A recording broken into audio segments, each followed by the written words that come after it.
Ok, vamos a iniciar con un tema nuevo.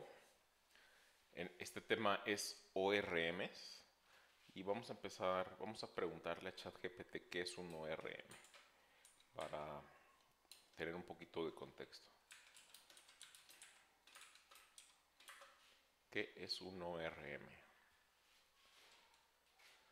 Dice, un ORM, Object Relational Mapping, es una técnica de programación que permite mapear los objetos de una aplicación a las tablas de una base de datos relacional y viceversa, de manera que se pueda interactuar con la base de datos utilizando objetos de programación en lugar de escribir consultas SQL directamente.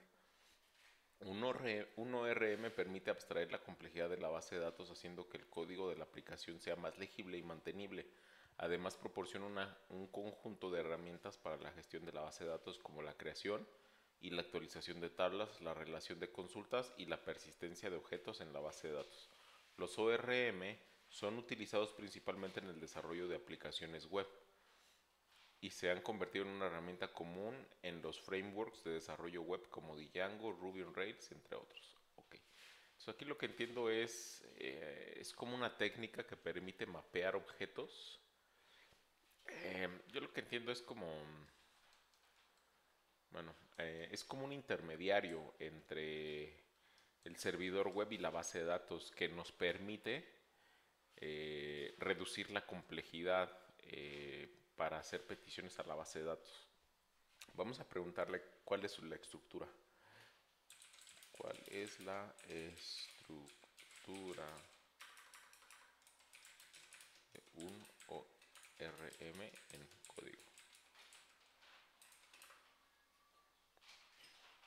Dice, la estructura de un ORM puede variar dependiendo del lenguaje de programación y del ORM específico que se esté utilizando. Sin embargo, en general, un ORM suele estar compuesto por las siguientes partes. Configuración. Esta parte se encarga de establecer la conexión con la base de datos y de configurar las opciones del ORM, como el nombre de la base de datos y el usuario y la contraseña de acceso, entre otros. Modelos. Los modelos son la clase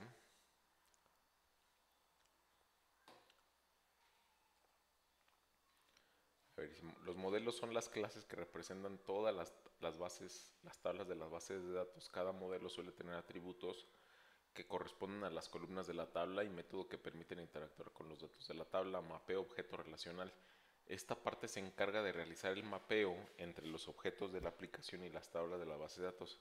Para ello suele utilizar anotaciones o decoradores que indican cómo se pueden mapear los atributos de la clase a las columnas de la tabla. Querying. Esta parte se encarga de proporcionar una interfaz que realiza consultas a la base de datos utilizando objetos de programación en lugar de escribir consultas SQL directamente. Para ello suele proporcionar métodos que permiten filtrar, ordenar y agrupar los resultados de las consultas. Persistencia. Esta parte se encarga de guardar y actualizar los objetos de la aplicación en la base de datos. Para ello suele proporcionar métodos que permiten guardar, actualizar y eliminar objetos de la base de datos. Un ejemplo de estructura de un ORM en código utiliza Python y Django sería: from DjangoDB import models, class myModel, model, models.model, name models, char field, max length, hmodels, interface mapeo de objeto relacional, class meta db myTable, querying at static method, get adults, filter age greater than 18, persistence, save, self arc, quarks. Lógica para guardar el objeto de la base de datos. Dice, en este ejemplo, myModel es una clase que representa una tabla de la base de datos y tiene atributos name y age.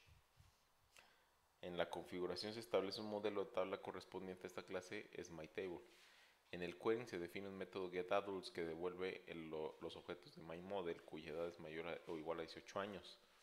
En la persistencia se redefine el método save para incluir lógica adicional antes o después. Ok, bueno, más o menos nos dio una idea general, pero vamos a ver los ejercicios. En los ejercicios, el primero es Sequelize Setup. Entonces aquí lo que vamos a ver inicialmente es cómo se hace un setup de Sequelize.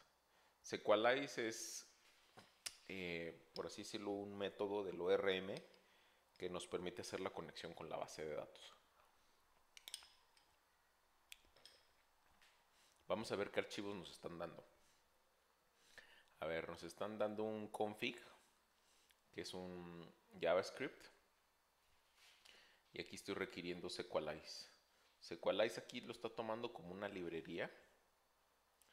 Si vemos aquí las dependencias, tiene Express, MySQL 2 y Sequelize.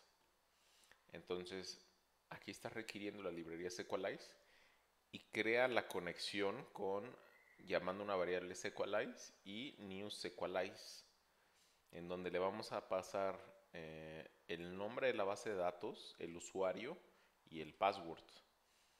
Después aquí dice database location, localhost, dialect, MySQL, port 3300. Y esto se exporta, módulo export SQL. Entonces esto es un módulo para hacer la conexión nada más. Después tiene aquí un esquema. Y aquí si vemos es muchísimo más simple cómo se crea la base de datos. Ya no tengo que crear tablas, nada más. Aquí le está pidiendo que elimine la base de datos library si existe y que la cree. Así de simple, ya no tiene tanta complejidad de crear tablas, etc. Node Module se instaló con lock.json cuando instalé las dependencias, porque ya lo hice previamente. Y aquí tiene un git ignore, que está diciendo que ignore los módulos de Node y el DS Store. No sé qué es el DS Store. Pero bueno, entonces a ver, las dependencias ya están instaladas. Vamos a ver ahora qué tiene el archivo del servidor web. Entonces está requiriendo Express, la librería Express. Dice import the connection object. Entonces aquí vamos a importar el módulo que hace la conexión con la base de datos. Entonces es consequence require config connection, que es el que tenemos aquí. Después está inicializando Express, está declarando el puerto 3001, está utilizando los middlewares. Y aquí está pidiendo la conexión. Dice connect to the database before starting the Express.js server. Dice Sequelize sync then. Aquí una arrow function app listen port. Y pues el port que tenemos console log now listening. Entonces este archivo lo único que nos está dando es la conexión. Aquí está utilizando un archivo que es un módulo que requiere Sequelize, genera un new Sequelize y le damos los datos ahora sí que de la base de datos a la que se va a conectar. Entonces vamos a ejecutarlo. Aquí voy a correr la terminal aquí. Sé que ya están instaladas las dependencias. Voy a correr nuevamente el código npmi solo para checar que todo esté bien.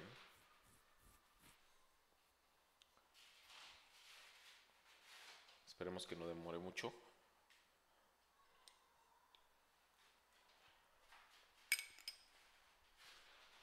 Ok.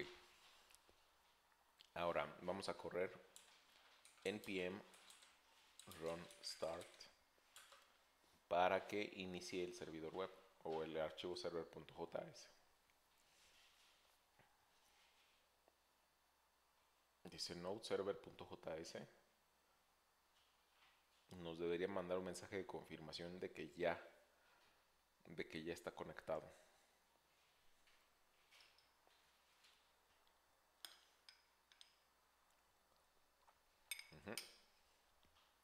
Dice ejecutando default select 1+1 as result. Este 1+1, este select es como si llamara como si estuviera llamando los datos de una tabla de MySQL, en donde hace una suma de 1+1 y si le da un resultado, quiere decir que está ya funcionando correctamente la conexión. Es nada más como un ping o una forma de asegurarse de que hay conexión con la base de datos, pero si ya dice now listening. Así es como funciona la conexión o el setup.